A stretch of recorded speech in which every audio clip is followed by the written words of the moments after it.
Hi guys, I used to be one of the 64 out of every 100 people who don't have optimal vitamin D levels. Since then, I've used the maths to figure out exactly how much vitamin D my body needs from both sunlight and diet. The result was a complete change to my supplementation and the way I think about sun exposure. In this video, I want to give you some practical tips based on what I've learned that you can immediately go away and apply to your own life. First though, a bit of background. There are three main sources of vitamin D. It's often referred to as the sunshine vitamin because your body can produce its own vitamin D in response to sun exposure. The amount of vitamin D you produce depends on factors like skin color and the UV index.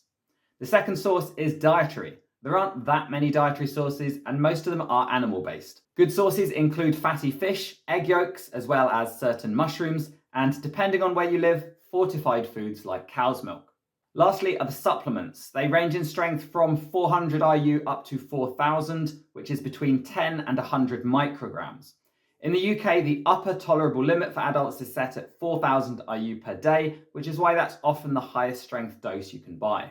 Measuring your vitamin D levels is done with a blood test. It is technically called a serum 25-hydroxy vitamin D test because that is the major circulating form. It's important to understand how long vitamin D stays in your system to appreciate what the results of a vitamin D test mean. It has a half-life of 2 to 3 weeks, which means if you get some sun exposure in September, it will still be influencing your blood test results in November.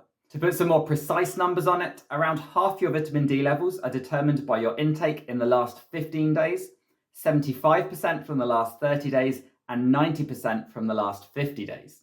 Now, the challenge comes in measuring vitamin D intake. Going from easiest to hardest, supplementation is very easy to track because it tells you exactly how much you're taking in each dose, and this is measured in IU international units. Next is food intake. From the handful of vitamin D containing foods, you can get a rough idea of how much you're getting in your diet. I use a food tracking app called Chronometer because it tracks micronutrients, but counting your portions of oily fish and eggs each week should be enough. Finally, sun exposure. For this, I use an app called DMinder. You input your skin color, age, height, and weight, and then log sun sessions, where it calculates how many IUs of vitamin D you're generating based on the angle of the sun at your GPS location, cloud cover, and amount of skin on show. If that sounds more trouble than it's worth, it was, but what I've learned from using the app will be covered in the tips to optimize your vitamin D levels while balancing the associated risks of prolonged sun exposure. Okay, onto the experiment itself. I use my food tracking app, my sun tracking app, and my knowledge of how long vitamin D stays in my system to plot a rolling average of my body's vitamin D levels. With regular blood testing, I was able to find the relationship between average body levels and the levels in my blood, which turns out to be a lovely straight line. I took blood tests when my average hit 1,000 IU, a month later it's 400 IU, and a third data point from a previous winter when my average body levels were only 150 IU. From there, I extended the line to find the optimal range, which is between 75 and 100 nanomoles per litre, which meant a nice big target for my rolling average of anywhere from 1,500 to 3,500 IU per day. I started supplementing until I reached an average body level of 2,000 IU. I then took another blood test, which, if my calculations were right, would come back between 77 and 84 nanomoles per litre, and indeed it was 81. I felt this really clear improvement to my mood and well-being in the 2 to 3 weeks here as my levels rose, which wasn't just because it was Christmas, so I was curious how I might feel at an even higher level. Bumping my intake, I tested again when my rolling average hit 3,000 IU, this time achieving a blood concentration of 92 nanomoles per litre. Personally, this higher average didn't make me feel any different, so in future I'll be aiming for around 2,000 IU per day. Now, in the UK, between mid-October and mid-February, the UV index isn't high enough to generate any vitamin D from the sun. Once I hit mid-February, I chose to drop back to 2,000 IU per day, and for the whole of March and April, I tried to rely entirely on diet and sun exposure. For the final blood test, my rolling average was 2,300. Around 80% of that was generated by my body from sun exposure. It ended up at 82, on the low end of what was predicted, but still within range. While I'm sure you're thrilled that I'm now optimal, you probably want to know how you can get there too. My first tip is to get a blood test during winter. If you're in the UK, I recommend testing during January or February. That gives you enough time for it not to be influenced by sun exposure, assuming you haven't been away on holiday. And try to do it after at least a month of consistent dietary intake, whether that includes supplements or not. That then gives you a really good baseline from which to increase or decrease your dosage. The linear relationship I saw in my results is consistent with the research, which shows that an extra 1000 IU per day raises blood levels by between 12.5 and 25 nanomoles per litre. So if your winter levels are 65, then increasing your supplementation by 1000 IU per day should land you between 77 and 90 nanomoles per litre, which is optimal. My second tip would be to not assume that you can get optimal vitamin D levels without supplementing, especially in months where the opportunities for sun exposure are limited. This experiment really outlined how difficult it would be to get all of your vitamin D from food alone. My diet represents a typical UK average, which is around 150 to 200 IU per day, though this may be higher in countries where they fortify the foods. 90% of my vitamin D is coming from 4 foods: tuna, mackerel, eggs, and salmon. And their values per portion will hopefully illustrate how ridiculous it would be for me to get 2000 IU per day just from food, and how low your vitamin D levels might be if foods like this aren't a regular part of your diet. My third tip is to prioritize sun exposure at lower UV levels and then minimize it when it's higher than that. While the DMinder app was really impractical for measuring sun exposure, it was great for giving an idea of how many IUs my body is generating under different conditions.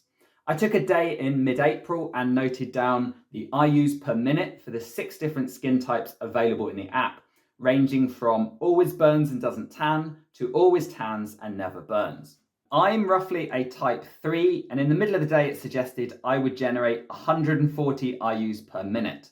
A very pale person could generate the same vitamin D at 11 AM, while someone with very dark skin won't get higher than 22 IUs per minute. While these numbers won't be precise, there are general guidelines on skin color which state that compared to Caucasians, South Asians need 3 to 4 times and African Americans need 6 to 10 times as much time in the sun to produce the same vitamin D. 140 IUs per minute sounds great, but the key thing to note is that the UVB rays that your body needs to produce vitamin D are the same ones that cause sunburn. And a high UV index will cause your skin to be damaged at a rate faster than it can repair itself, which is why you need to wear sun cream. However, applying a factor 20 sun cream will mean you're getting 1/20th, around 5% of the vitamin D production you otherwise would. If we go back to the IUs per minute graph and apply factor 20 to everyone but the darkest skin type, suddenly it becomes very difficult to generate anything substantial, even from prolonged exposure. Now consider someone who prioritizes exposure early or late in the time window. Suddenly that period of lower UV exposure where the skin has time to repair some of the damage as it occurs is your best opportunity for vitamin D. My fourth and final tip is to consider how much skin you're exposing during those lower UV windows. While you might not want to go out in swimwear at 10 AM, going out in t-shirt and shorts will allow for 5 times as much skin exposure compared to trousers and a long sleeve top. By increasing the surface area, you're reducing the amount of UVB rays that any one part of your body has to be exposed to before reaching your daily quota. An hour with just your face exposed generates the same vitamin D as 12 minutes in t-shirt and shorts.